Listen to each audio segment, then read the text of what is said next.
और अब बात देश के सबसे बड़े राज्य उत्तर प्रदेश के, जहां 10 विधानसभा सीटों पर उपचुनाव होने वाले हैं। पहले तो इस उपचुनाव में बीजेपी और सपा के बीच कांटे की टक्कर मानी जा रही थी, लेकिन मायावती के चुनाव में उतरने के बाद अब ये मुकाबला बेहद दिलचस्प हो गया है। एक रिपोर्ट आपको दिखाते हैं, इसके जरिए समझाते हैं आपको उत्तर प्रदेश में कैसे ये उपचुनाव जो है नाक का विषय बन गया है।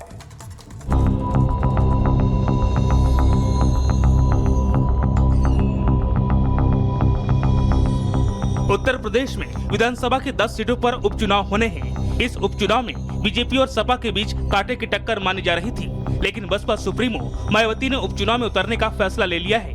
मायावती ने ऐलान कर दिया कि वो सभी 10 सीटों पर अपने प्रत्याशी उतारेंगी। उपचुनाव में मायावती की एंट्री से चुनावी रण रोमांचक बन गया है।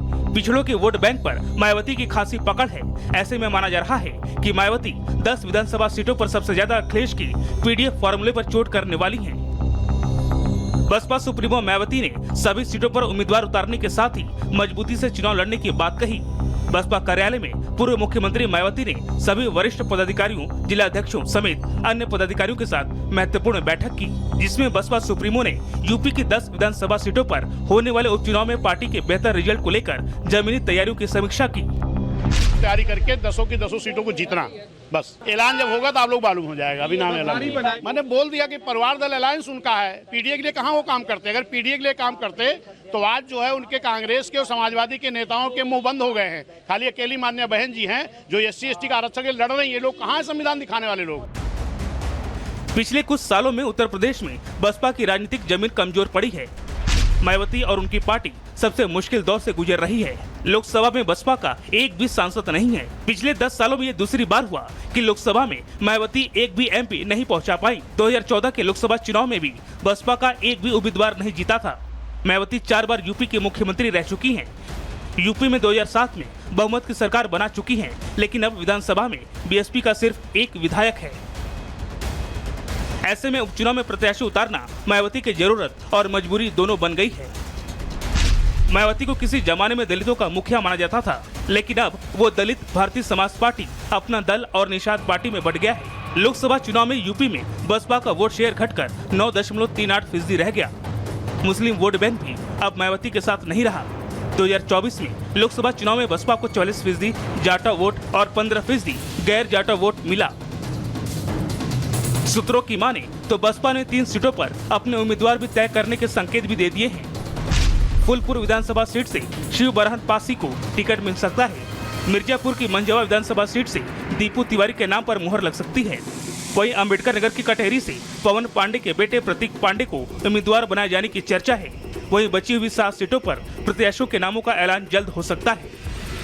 यूपी उपचुनाव को लेकर रघुराज सिंह का कहना है कि हम सभी 10 सीटें जीतने जा रहे हैं। हमारी जो भी कमियां थीं उन्हें दूर कर लिया है।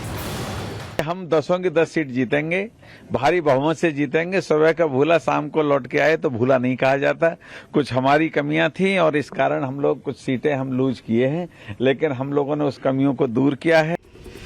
अयोध्या में दलित लड़की से दुष्कर्म मामले में सपा जहां बैकफुट पर है, वहीं बीजेपी निषाद पार्टी के जरिए दलितों को अपने पाले में करने की जुगत में है। सपा भी पीडीए के बाद ब्राह्मण वोटों को साधने में जुटी है।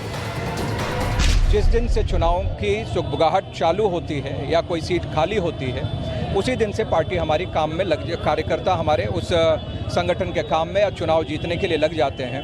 हम 10 की 10 सीट जीतेंगे, हमारे कार्यकर्ताओं का यह संकल्प है। बीजेपी और सपा की खींचतान के बीच अब बसपा की एंट्री से उपचुनाव का रण रोचक बन गया है। अब देखना ये होगा कि क्या मायावती की पार्टी एक बार फिर सपा के वोट काटती है या अपने दम पर इस उपचुनाव में कोई बड़ा उलटफेर करती है। Bureau report, Republic Bharat.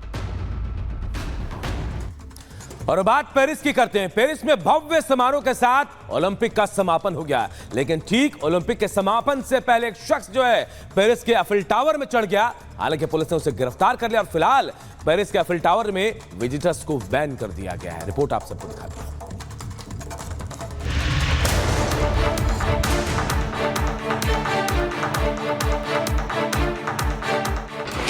Paris में मच गया हंगामा।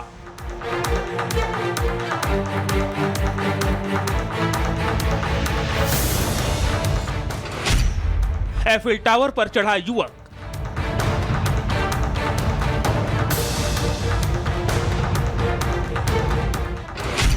विजिटर्स के लिए बंद हुआ Eiffel tower.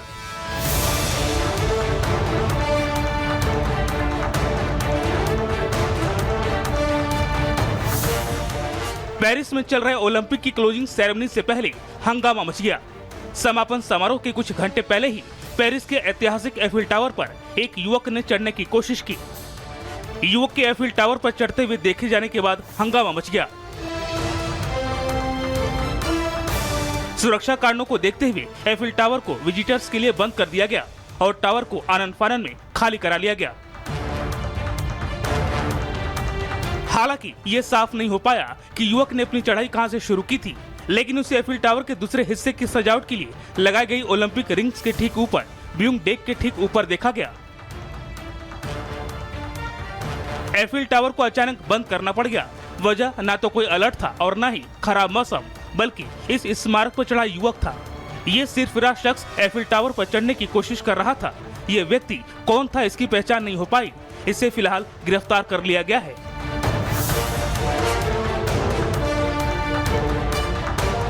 Eiffel tower France का सबसे बड़ा टूरिस्ट प्लेस है और हर साल दुनिया भर से करीब 70 लाख लोग देखने आते हैं।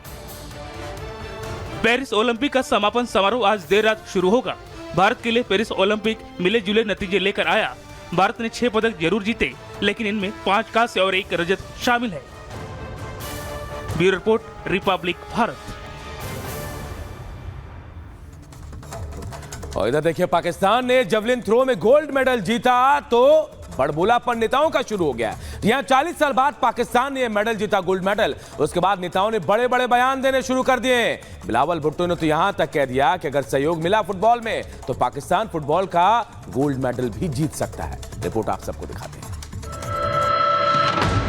पेरिस ओलंपिक में 8 अगस्त की रात जब पाकिस्तान के अरशद नदीम ने जावलिन थ्रो में रिकॉर्ड 92.47 थ्रो कर गोल्ड मेडल जीता तो लाहौर से इस्लामाबाद तक जश्न मनाया गया।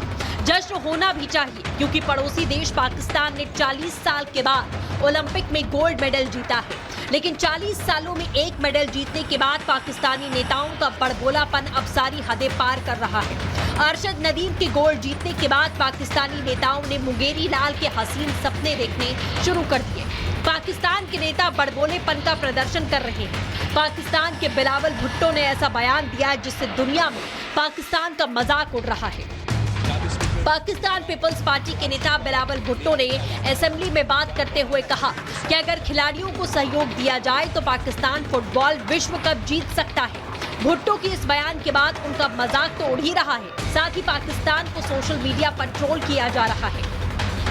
फुटबॉल का भी वर्ल्ड कप जीत के लेकर आ सकते हैं। फुटबॉल का भी वर्ल्ड कप जीत के लेकर आ सकते हैं। फुटबॉल का भी वर्ल्ड कप जीत के लेकर आ सकते हैं।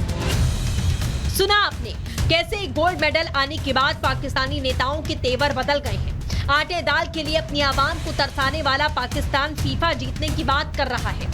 जो पाकिस्तान भर में इतने सलाहियत रखते हैं कि वो ना सिर्फ ओलंपिक्स, ना सिर्फ क्रिकेट, मगर हमें तो फुटबॉल का भी वर्ल्ड कप जीत के लेकर आ सकते हैं अगर हम थोड़ा सा इनके साथ दें। जनाब स्पीकर, हमारा कराची का लियारी का इलाका है जहां वहां का हर दूसरा बच्चा, मैं आपको बताऊं, फीफा का वर्ल्ड कप जीत के वापस लेकर आ सकता है। वहीं दूसरी ओर तस्वीर देखिए, नदीम के गोल्ड मेडल जीतते ही किस तरह शाहबाज को क्रेडिट दिया गया। अरशद नदीम कई बार सरकार से सहायता न मिलने का मुद्दा उठा चुके हैं, लेकिन अब जब नदीम अपनी मेहनत पर गोल्ड जीत गए तो बिलावल सहित तमाम नेता इसका क्रेडिट लेने की होड़ में हैं। बड़बोले बिलावल ने बयान तो दे दिया, लेकिन उन्हें पता नहीं है कि फुटबॉल की वैश्विक रैंकिंग में पाकिस्तान है कहां। 210 देशों में पाकिस्तान फिलहाल 197वें नंबर पर है। भुट्टो अगर ये रैंकिंग जानते तो शायद बड़बोलेपन के शिकार न हुए होते। Bureau report, Republic Bharat. तो देखिए, 40 साल बाद एक गोल्ड मेडल पाकिस्तान के खाते में आए और अब पाकिस्तान उछल रहा है। क्यों उछल रहा है? देखिए ओलंपिक 1992 के बाद आज तक कोई गोल्ड मेडल नहीं जीता था, जो अब मिला है पाकिस्तान को। 1992 के बाद पाक को कोई मेडल मिला ही नहीं था। अब सबसे बड़ा सवाल है कि अब मिला तो बड़े बोलेपन शुरू हो गया। पेरिस ओलंपिक में 40 साल बाद गोल्ड मेडल पाकिस्तान को मिला है, जिसके बाद ये बड़बोलापन पाकिस्तान का देखने को मिल रहा है। 1984 में एंजल्स में ओलंपिक में गोल्ड जीता।